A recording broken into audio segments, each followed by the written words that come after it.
অসমৰ মেধাৱী ছাত্ৰ ছাত্ৰীসকলৰ বাবে দুখবৰ।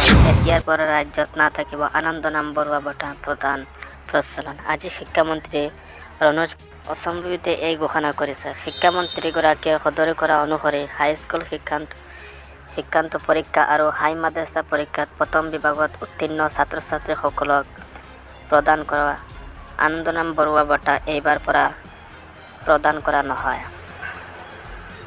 উল্লেখ্য যে 2005 চনৰ পৰা তৰুণ গগৈ চৰকাৰে প্ৰৱৰ্তন কৰা আনন্দ নাম বৰুৱা বঁটাৰ জৰিয়তে হাইস্কুল শিক্ষান্ত পৰীক্ষা আৰু হাই মাদ্ৰাছা পৰীক্ষাত প্ৰথম বিভাগত উত্তীৰ্ণ ছাত্ৰ ছাত্ৰীসকলক লেপটপ প্ৰদান কৰিছিল।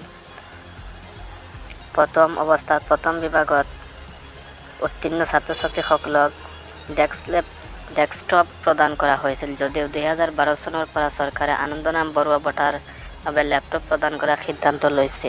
অৱশ্যে লেপটপ ল'বলৈ অস্বীকাৰ কৰা ছাত্ৰ ছাত্ৰীসকলক লেপটপৰ পৰিৱৰ্তে নগদ ধন দিয়াৰ ব্যৱস্থা কৰিছিল চৰকাৰে।